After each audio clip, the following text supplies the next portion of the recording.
So let's take a look at this Superboy comic I got today at the Record Trader. In the past 3 days of me listening to the Smallville podcast, Talkville, I am now up to episode 39. That is a lot of binging. And I have also hit two comic stores, one a brand new opening, and the other my very first comic store I went to 39 years ago. There's that number again, 39. And I just can't get over how it's the same guy there, Ralph, that he remembered me. I mean, it's crazy. Quite the store. It is a maze. He has enough stuff in there to fill 3 stores the size of the store he currently has, and so everything is stacked on top of each other, and like I said, there is an actual maze to get through the store, and you really have to dig for stuff. But that was, I don't know, part of the charm, part of the fun, and it's all full of like old vinyl records and stereo equipment as well. And there was Ralph behind the counter, and while I was there, his brother came in. I didn't even know he had a brother, and he came in. Once he came in and they started joking,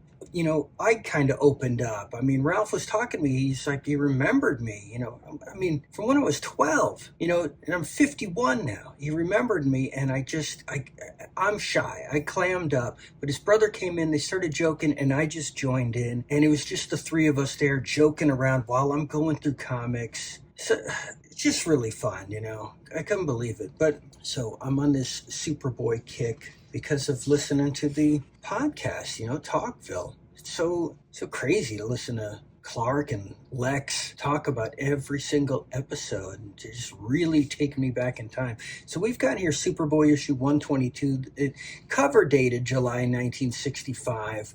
I'm sure it came out a few months before that, but July 1965, that would be summer vacation for my dad before starting high school.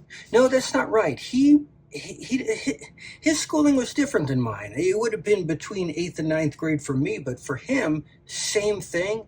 But he didn't go to middle school. He went to junior high, which went up to 9th grade instead of only 8th. So it would have been the summer before. Well, when I got to 8th grade, I don't know.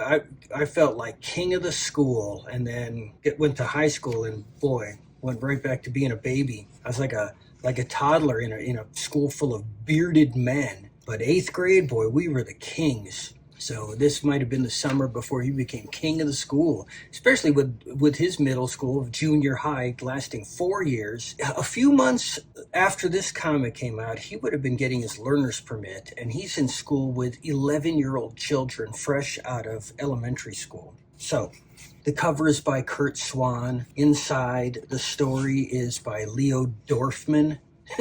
What kind of a name is that? Dorfman? Man, he must have had a rough time as a kid.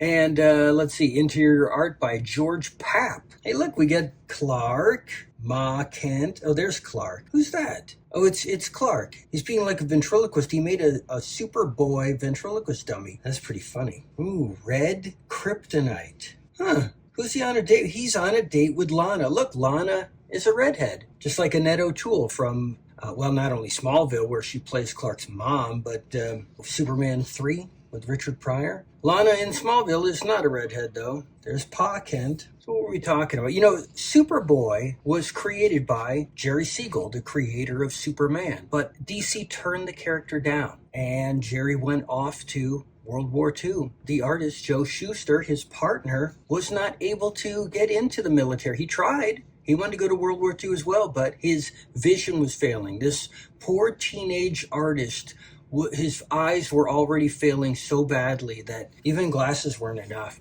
He couldn't go in, but what happened was DC actually stole the character of Superboy. They just got a different writer, and they started putting the comics out, and they actually got Joe Shuster to draw them. When Jerry got out of the war, he felt so betrayed. There was a falling out between the two young men, which wasn't the first time. They had a rough time even before Superman came out, because their first pitch for Superman was getting turned down left and right, and Jerry thought it was because he felt, well, DC must not like me being teamed up with such a young novice artist, even though Jerry's the same age, young novice writer, but he kind of blamed it on Joe and was trying to find other artists to do the work. And he actually let Joe know this, and Joe got so upset that he tore up every page of their original 1933 Superman comic, except for the cover. And,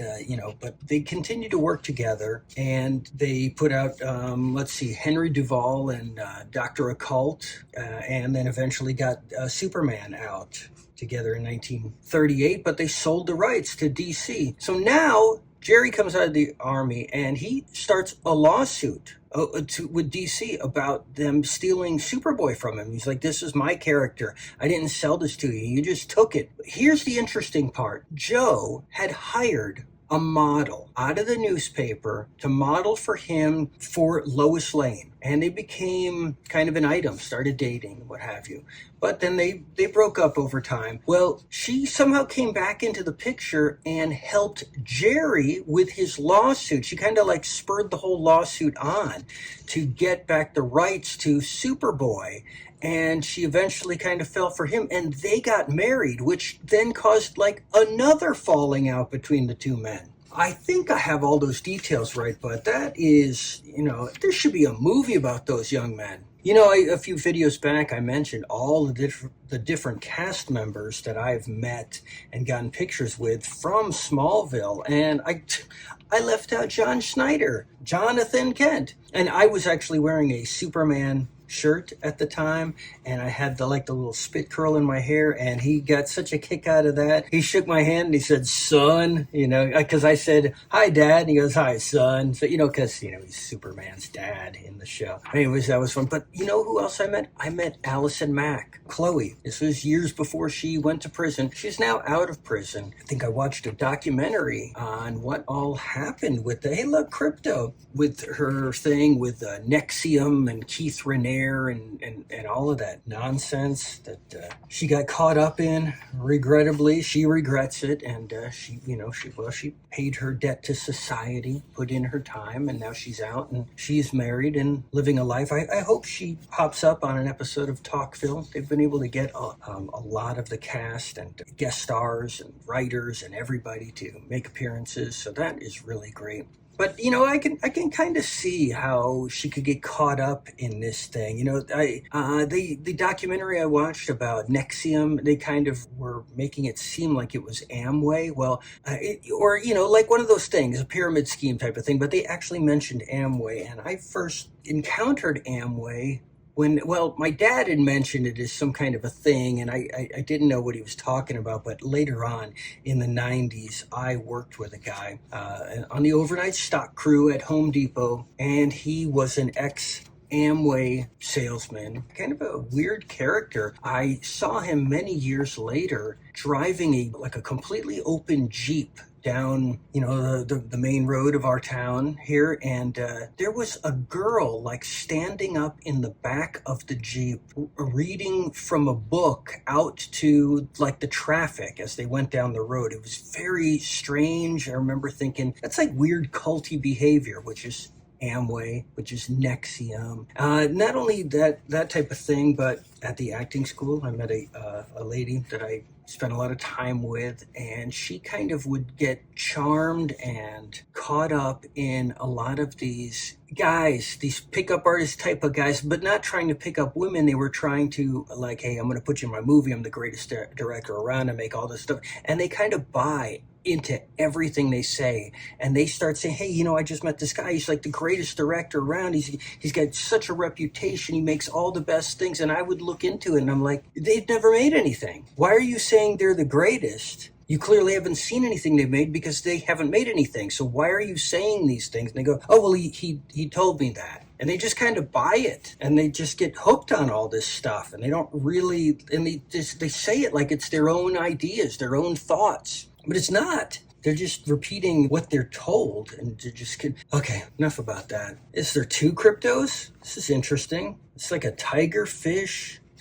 Another weird thing, that includes the number 39 for 39 years. Right before I started nuclear medicine school, it was 39 years since I had my first girlfriend. And I spent decades thinking about her, like, boy, I wish we could get back together, because I would see her like once every 10 years. And she's kind of like, I don't know, just like fantasy girl in my dreams. But I was like, hey, this was my first girlfriend back when I was 7 years old. Well, 39 years later, she looked me up, and we actually, in a way, got back together for a few weeks. But we went to all our places out there in the town we grew up on. In fact, I spent the 2 weeks on her farm, kind of like Smallville. I mean, it's not really a farm. It was like, there's a lot of property. We built fences and rode horses, and we went out to our old elementary school and swung on the swings and wrote little notes to each other. There's all that goofy stuff, but it was like plus adult stuff, of course. But I don't know. There's that number again, 39 years. Sure doesn't mean anything, but